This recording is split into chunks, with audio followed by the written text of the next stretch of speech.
अमूमन किसी भी बीमारी का इलाज कराने के लिए जब हम अपने आसपास निकलते हैं तो कहीं ना कहीं एलोपैथिक डॉक्टरों का ज्यादा बोलबाला अक्सर हमें अपनी सोसाइटी में देखने को मिलता है। डॉक्टर पंकज पैन्यूली इस वक्त हमारे साथ हैं। ये एकमात्र ऐसे डॉक्टर हैं जिन्हें होम्योपैथिक के क्षेत्र में उत्कृष्ट कार्य किए जाने को लेकर हाल ही में डॉक्टर्स डे पर सम्मानित किया गया है। वैसे तो प्रदेश भर में ये संख्या 1000 से ज्यादा है, लेकिन डॉक्टर पंकज पैन्यूली उन 1000 में से एक ऐसे डॉक्टर हैं जिन्होंने होम्योपैथिक को अक्सर बढ़ावा दिया है और यहां पर उन्होंने इस क्षेत्र में कई उत्कृष्ट कार्य किए हैं, जिसके वजह से जो है इन्हें सम्मानित किया है। आज सीधी बातचीत न्यूज 18 लोकल पर इनसे कर लेते हैं। सर, स्वागत है आपका। धन्यवाद दर्शक जी, और न्यूज़ 18 लोकल 18 के दर्शकों को सभी को मेरा नमस्कार। ये जो डॉक्टर्स डे के मौके पर दून मेडिकल कॉलेज और HNBU मेडिकल यूनिवर्सिटी के द्वारा सारे प्रदेश से काफ़ी सारे डॉक्टरों को सम्मानित करा गया और उसमें एक होम्योपैथी से मेरा नाम और मेरे को सम्मानित करा गया। इसके लिए धन्यवाद और शुक्रिया। As a doctor, as a homeopathy doctor, आपका एक्सपीरियंस कैसा रहा इस फील्ड में? रिजल्ट की बात की जाए तो किस प्रकार की चुनौतियां आपके सामने आती हैं, क्योंकि कुछ बीमारियां जो होती हैं काफ़ी पेचीदी होती हैं और होम्योपैथिक दवाइयों से उनका इलाज करना, कैसा रिजल्ट आपको देकर जाता है और जो क्लाइंट्स हैं वो कितने संतुष्ट आपसे होते हैं? देखिए, किसी भी पेशेंट को अगर आप ऑपरेशन से बचा ले और बिना ऑपरेशन के उसकी डिजीज़ को सही कर ले तो इस जो उसके चेहरे की खुशी होती है वो खुशी देख के बहुत संतुष्टि मिलती है। मैं केवल अपनी क्लिनिक के अंदर ही नहीं बल्कि बहुत सारे कैंप्स जो होते हैं, फ्री कैंप ऑर्गेनाइज करता हूँ। बहुत सारे ऐसे अंडर प्रिविलेज लोग हैं जिनके पास ये सारी चीज़ें नहीं हैं, तो उनके प्लेसेस पे जाके उनको कैंप देना और कैंप के थ्रू काफ़ी सारे लोगों को ट्रीटमेंट देना, ये फ्री कैंप्स हमारे चलते रहते हैं। अब बात करूँ, आपने कहा कि कैसा फील आता है, तो जब पेशेंट की खुशी होती है तो वो खुशी एक डॉक्टर्स के लिए सबसे बड़ी होती है। इसमें बहुत सारी होम्योपैथी में ऐसी चीज़ें हैं, जैसे ऑटोइम्यून डिसऑर्डर की बात कर लें, सोरियासिस की बात कर लें और रसौली की बात कर लें, PCOS की बात कर लें, एक्जिमा की बात कर लें, डायबिटीज़ की बात कर लें। बहुत सारी ऐसी बीमारियां हैं जिनका, या फिर ऐसी बीमारियां जिनमें रिपोर्ट तो पूरी सही आ रही है लेकिन रिलीफ नहीं मिल रहा है, जो बीमारी जस की तस है। तो ऐसे बहुत सारे फैक्टर्स हैं जहाँ पे एलोपैथ की लिमिटेशंस आ जाती हैं। हर किसी की अपनी अपनी लिमिटेशंस हैं, तो उनकी जहाँ पे लिमिटेशंस हैं वो हैं, जहाँ पे हमारी हैं वो हैं। जहाँ पे अगर एक्यूट इमरजेंसी का केस है, रोड ट्रैफिक एक्सीडेंट का केस है, वहाँ पे तो होम्योपैथी बहुत बड़ी रोल प्ले नहीं कर सकते, लेकिन जो डेली लाइफ के, जो डेली रूटीन के जो डिजीज़ हैं उनमें होम्योपैथी जो है बहुत अच्छा कारगर इलाज करती है। और आजकल निरंतर जब मैं अपनी प्रैक्टिस में या बाकी जगह देख रहा हूँ तो जो बच्चों का है, आजकल पेरेंट्स भी बहुत अवेयर हो गए हैं और बहुत सारे लोग जो हैं वो बच्चों की बीमारियों को लेकर डायरेक्ट होम्योपैथिक डॉक्टर्स के पास आ रहे हैं। सक्सेसिबिलिटी ऑफ रिजल्ट की बात की जाए, कैंसर जैसी बीमारियों की बात की जाए, तो क्या ये इलाज संभव है? अभी कोविड भी था तो कई ऐसे आयुर्वेदिक डॉक्टर भी थे, होम्योपैथी डॉक्टर थे, जिन्होंने दावा किया कि कोविड का इलाज जो है वो संभव है कहीं ना कहीं इन पद्धतियों में भी। तो क्या कहेंगे कि क्या ऐसी बीमारियों का इलाज संभव है होम्योपैथी की? देखिए, होम्योपैथी में हर उस बीमारी का इलाज संभव है जो यहाँ पे हो रही है। क्योंकि होम्योपैथी का जो ट्रेंड है वो बहुत ही अलग है। होम्योपैथी की जो दवाइयाँ हैं वो हेल्दी ह्यूमन बींग्स पे प्रूव हुई हैं। जो कोविड में सबसे पहले होम्योपैथी ने प्रिवेंटिव मेडिसिन दी हैं, वही कारण है क्योंकि जब दवाई की प्रूविंग्स, जैसे अभी दवाई की प्रूविंग क्या होती है कि गिनी पिग पे होती है या फिर लोअर एनिमल्स पे होती है, तो वो अपनी सेंसेशन, वो अपना पेन, वो अपना मेंटल स्टेट, वो अपनी बाकी चीज़ों को नहीं बता पाएगा। केवल आप सिम्टम जो देखे उन्हीं सिम्टम के बेस पे आपने इंटरप्रेटेड करा और वो डिजीज लिखी, जो भी इन्वेस्टिगेशन के। होम्योपैथी में क्या है, हेल्दी ह्यूमन बींग्स पे जो प्रूविंग्स हुई हैं, तो उसकी वजह से क्या होता है कि वो सेंसेशन, वो उसकी मेंटल स्टेट, वो फिजिकल स्टेट सारी एक्सप्लेन कर पाता है। तो जैसे कोविड के सिम्टम्स आए वैसे होम्योपैथी के अंदर वो सारे सिम्टम ऑलरेडी लिखे हुए थे किसी ना किसी मेडिसिन के अंदर। तो उसका एक सम बना के जो प्रिवेंटिव मेडिसिन सबसे पहले होम्योपैथी में निकाली थी, आर्सेनिकल व बेलाडोना, ये गवर्नमेंट ऑफ इंडिया आयुष विभाग ने ये सबसे पहले घोषणा करी थी। तो ये है, ये एक जो प्रूविंग की अलग होने की वजह से होम्योपैथी के अंदर सारे इलाज संभव हैं, क्योंकि कोई भी चीज़ आपको सिम्टम जो है वो आपके सेंसेशन या आपके मेंटल स्टेट या आपके फिजिकल स्टेट से ही पता चलता है।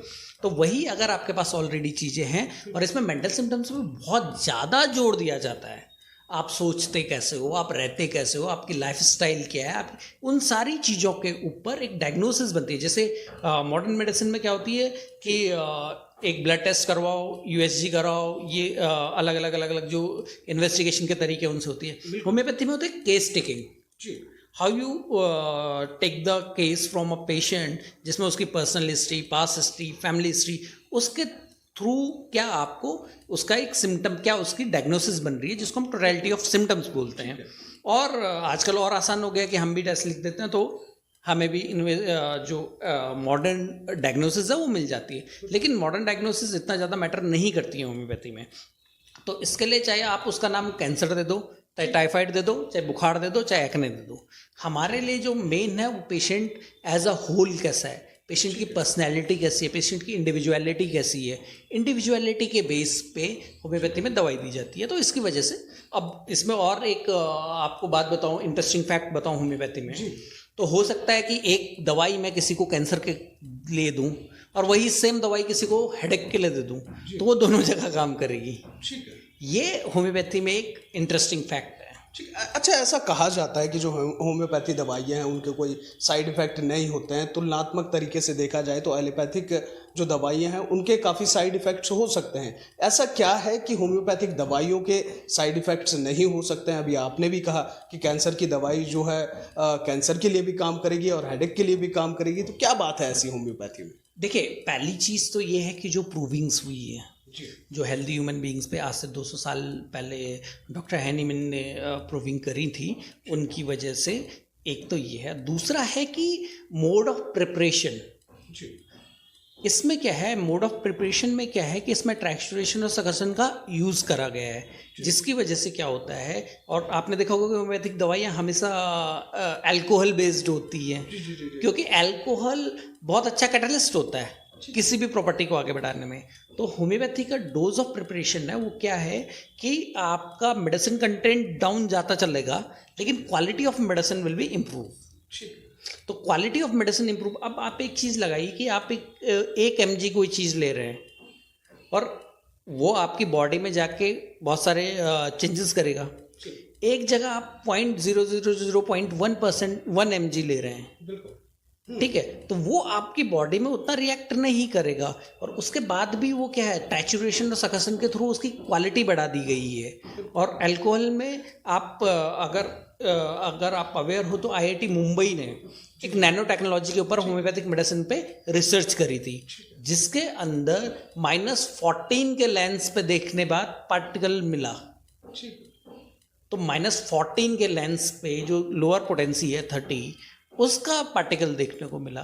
तो यही है कि मेडिसिन की क्वालिटी इंक्रीज होती है, सब्सटेंस सेम है, वो भी वही सब्सटेंस यूज़ करते हैं। जैसे लेट्स से कि अर्जुना आयुर्वेद में भी यूज होती है, हमारे यहाँ भी यूज होती है, रॉल्फिया वहाँ भी यूज़ होती है, हमारे यहाँ भी यूज़ होती है, रोडोडेंड्रॉन वहाँ भी यूज़ होता है, हमारे यहाँ भी यूज़ होता है, लेकिन जो मोड ऑफ प्रिपरेशन है वो अलग है। ठीक है डॉक्टर साहब, आपकी शिक्षा दीक्षा की बात की जाए, कैसे आपने ये ठाना कि मुझे होम्योपैथी डॉक्टर बनना है, क्या कुछ कहानी है इसके पीछे? देखिए, ये बहुत इंटरेस्टिंग फैक्ट है। जब मैं 12th में था तो उस टाइम पे यूपी और उत्तराखंड अलग हुए थे, और तब तक CPMT कंबाइंड चलता था। CPMT कंबाइंड चलता था, तो उस जिस साल मैंने CPMT देना था उसी साल डिफरेंस हो गया कि UPMT और CPMT विल बी डिफरेंट। तो जब मैंने दिया तब इतनी सीटें थी नहीं। जॉली ग्रांट एकमात्र मेडिकल कॉलेज था, 2 ऋषिकुल गुरुकुल थे, एक उत्तरांचल था और एक चंदोला होम्योपैथिक मेडिकल कॉलेज था, और मैंने ज़्यादा ट्राई भी नहीं करा। तो उस टाइम पे आई गेट सेलेक्टेड, UPMT के थ्रू मुझे होम्योपैथी मिल गई। That time I have no idea about homeopathy. लेकिन जब वहाँ गए, पढ़ा, उसके फैक्ट समझ में आए, उसकी चीज़ें समझ में आई, तब होम्योपैथी से एक लगाव होता चला गया। और ग्रेजुएशन के बाद पोस्ट ग्रेजुएशन में मैंने होम्योपैथी में ही मेरा होम्योपैथी में MD है। तो इस तरीके से ये होम्योपैथी की तरफ को झुका हुआ है। यूजी मेरी उत्तराखंड से ही है, Chandauli homeopathic medical college Kumaon university से, और पीजी जो है मेरी वो पंजाब से है, क्योंकि यहाँ पे कोई भी पीजी का कॉलेज है नहीं, तो पंजाब से अभी तक कॉलेज नहीं है। अभी तक कॉलेज नहीं, अभी तक सरकार का एक भी कॉलेज नहीं है। आज भी उत्तराखंड के अंदर केवल 2 प्राइवेट कॉलेज चल रहे हैं होम्योपैथी के, और अभी भी कोई पीजी का कॉलेज नहीं है। तो इसलिए जो आप नंबर की बात कर रहे थे ना, इट्स मैटर ऑफ नंबर। तो जैसे ही कॉलेजेस बढ़ेंगे, जैसी पॉपुलैरिटी होम्योपैथी की थोड़ा और जाएगी, तो उस हिसाब से, जबकि इसी प्रदेश में 15 से 16 कॉलेज आयुर्वेद के हैं, ठीक है, तो जिसकी जितनी ज़्यादा वो बढ़ेगी, पॉपुलैरिटी बढ़ेगी, उतना हो जाएगा। बहुत बहुत शुक्रिया सर, न्यूज़ 18 लोकल से बातचीत करने के लिए। डॉक्टर पंकज पैनुली थे, इन्होंने बताया किस प्रकार से इनका एक्सपीरियंस रहा है होम्योपैथी के क्षेत्र में। समाज सेवाएं भी इन्होंने की हैं, लगातार कोविड के समय भी इन्होंने काफ़ी काम किया है ताकि लोगों को तमाम समस्याओं से निजात दिलाई जा सके, बीमारियों से निजात दिलाई जा सके, और लगातार प्रदेश उत्तराखंड में होम्योपैथी के क्षेत्र में उत्कृष्ट कार्य कर रहे हैं। मेरे साथ फिलहाल इतना ही। देहरादून से न्यूज़ 18 लोकल के लिए मैं अरशद खान।